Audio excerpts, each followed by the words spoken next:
قبل ما نبدأ صلي على النبي وما تنسوش اللايك والاشتراك في القناة. حلوين الجزء بيبدأ مع سان اللي بيقرر يبوس جوان، وطبعا هي بتكون مصدومة، بل وبيحضنها كمان وعاوزهم يكونوا حبايب حتى لو هي مصرة عكس ده علشان مش عارفة تقول ايه لعيلتهم، وشايف ان ده سبب رفضها بس اما هي بتحبه وهو يتصرف في الباقي. فبيروح وسط ما جون بيلعب رياضة ومتبهدل من المطر كده، وبيلاقي في نوش احمر وبيفكر في الكلام معاه، بس بيروح عشان ينام، في حين ان جون بتكون بتفكر في اللي حصل وهي مش عارفه تنام، وكل واحد مستني رساله من التاني وبيبعت ليها وهي بتفرح جدا طبعا. بس بيجيله اشعار في ان النهارده عيد ميلاد امه، وسوا بتتفق معاه وبيقرر يبعت لها تورته، في حين ان جون لسه بتفكر تكتب ايه ليه وبتبعته بيفرح. فبيعدي اليوم وهي في العمل ومبسوطه، وبيعرفها في انه يجي ليها، وعشان كده بتروح تحضر نفسها، وده علشان هو جاي عشان ياكلوا سوا، وبتفرح لما بتشوفه وعايزه تاكل طبيعي زي ما هو متعود، وبتصرف انهم حبايب بقى وكده. بس زمايلهم بييجوا وبتتصدم، فبيدخلوا ليهم وبيعرفوه في انهم جايين عشان ياكلوا سوا، ولسه جون بيتجاهل هو اصلا، ولما بيتكلموا على ان علاقتهم مش قرايب بس هي ترتبط جدا،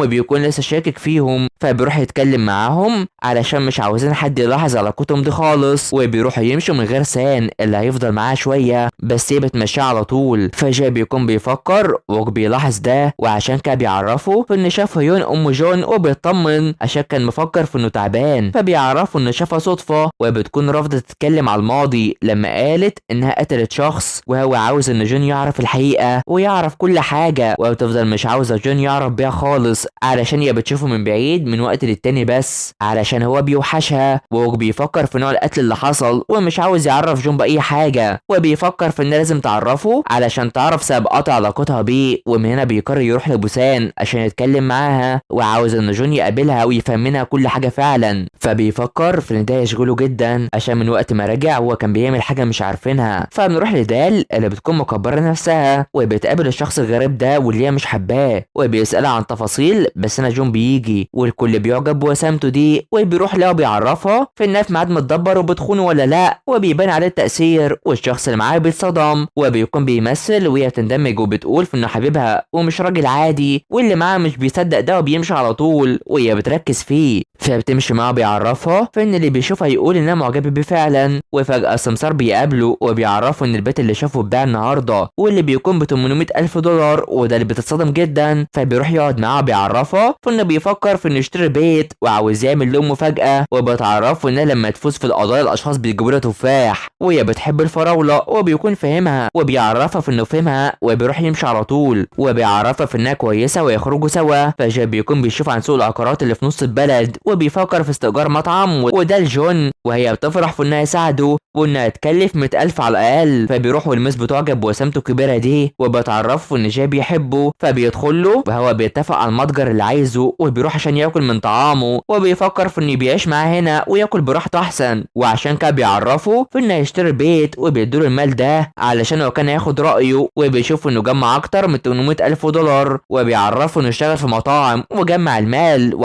وعمل كده قبل ما يروح الجيش، وبيكون مصدوم وحب يعمل كده علشان يرد ليه الدين اللي عليه. فجاي بيتصدم عشان ما كانش عاوزه يعمل ده وكان عاوزه يستمتع وهو ابوه، فازاي هيرد ليه المال وبيرفض ياخد منه المال، وبيعرفه انه بيعمل كده عشان هو مش ابوه الحقيقي. وجون بينكر بس جاي عاوزه يمشي دلوقتي، وبيصدم جون وبيخليه يبكي، وبيقرر يمشي بالفعل. فبنروح لسان وهو في المشفى وبيراسل ابوه عشان يقول له على حاجه، ولجون بيجيله جري وشايف انه تعبان بالحمى وبيهتم بيه. فجون بيقابل دال وبتديله مشروب وهو حزين وبتتاسف ليه علشان هو عامل كده بسبب كلامها، بس جون شايف انه كان لازم يوقع العقد الاول، ودال شايف انه مش حزين على اللي حصل عشان بيحبه جدا وما كانش مستني منه ده، وده اللي هو عارفه، وان مهما حصل فهو مش ابنه الحقيقي، وعاوز يرد ليه اللي عمله معاه، وعايز يروح بكره ويتاسف ليه وفرحان في انها جنبه بيفرحها. فهو بيكون جاي قال له اللي حصل، بس بيكون بيلوم نفسه وشايفه في انه غلط عشان المفروض يفرح بيه، والمس بتغلط في الكلام وبتخليه يزعل اكتر، وبيقرر يدور عليه علشان يشوف جاب المال ده منين. فجاي بيكون مروح وهو حزين وبيفتكر كلامه مع جون وشايف انه كان غلطان معاه. فجون بيكون عند جون وبيعرفها في ان سان تعبان وعنده برد وبتقلق عليه، وبالفعل بيكون هو نايم وتعبان اصلا، وعشان كده بتجري تروح له وبتفضل ترن عليه كل شويه وهي قلقانه، وبترن على جون عشان يعرفها الباسورد بتاع الباب علشان سان تعبان ومفيش حد معاه، وعشان كده بتدخل له وبتروح تشوفه وبتقلق عليه جدا وبتشوف انه تعبان وانها قلقانه عليه جدا عشان ما فكرتش حتى في نفسها، وبتخليه يقوم يغير ملابسه بس بيلحقها قبل ما تشوف المهدئ بتاعه، وبيروح عشان يغير وبيخلص وبيدخلها علشان تروح تهتم بيه وتعمله كمادات بما ان حرارته عاليه، وبتقرر تفضل معاه عشان لو احتاج اي حاجه منها وهو نايم كده، وبتشوف انه لسه محتفظ بصورتهم سوا من زمان وبتفرح، والحان بيعدي الوقت وبيروح ينام جنبها ومش عاوز يكون وحيد،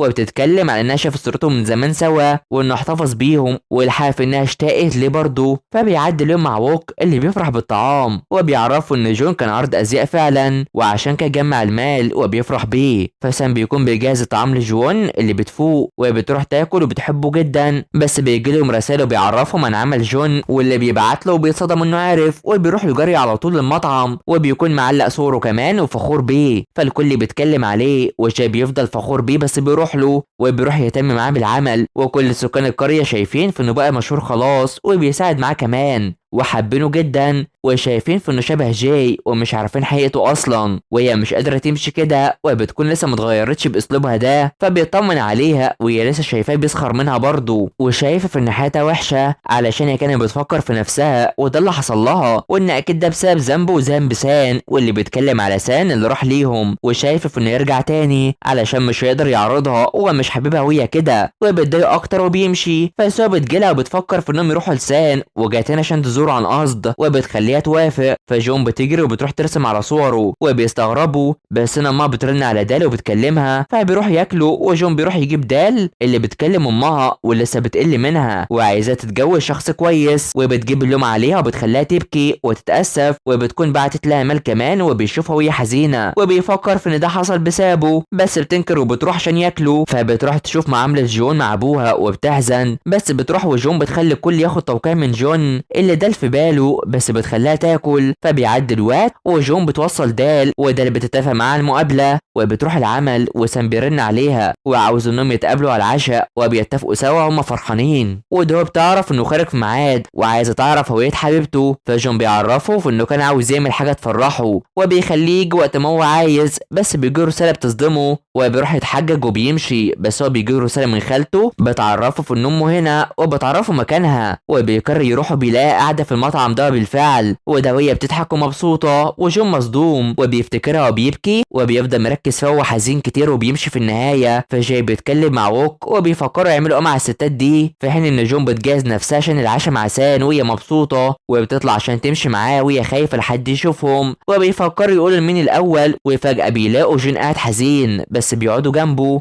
وبيعرفهم في انه شاف امه النهارده في بوسن وما اتكلمش معاها وبيفتكرها علشان بانت انها كويسه وبخير وبتضحك، فجون عايزاه يروح يكلمها احسن وخايف من ردها عليه وبيمشي وبيروحوا معاه وبيرفض اي حاجه وبيدخل ينام وشايف ان وجودهم كويس، فبيفكروا يروحوا يقابلوا امه وبيروحوا بالفعل بيلاقوها مع جاي واللي بيتصدم منهم، في حين ان يكون وسطهم بيوصلوا عند جون اللي بيكون وحيد في البيت، فسام بيكلمها وشايف في انها مش عايزه تقابله ولو عرفت تختفي، وبيواجهوها في انها هنا بسبب جون ومعرفوش جون بدل ما يحبط، وبتعرفها في ان جون شاف في ان هيبقى عليهم على طول بسببها، في حين ان كون وسوهي بيكون عند جون ومش عارف يعمل ايه وبيبعت لسان وهو مش عارف يتصرف ازاي، وبيكونوا الاتنين مستغربين، بس يوم بتروح ترقع علشان عايزه جون يعيش حياه طبيعيه والاتنين بيستغربوا، والجزء بيخلص هنا، فما تنسوش اللايك والاشتراك في قناه تفعيل الجرس حلوين علشان يوصلكوا الجزء الجاي، تابعونا، سلام.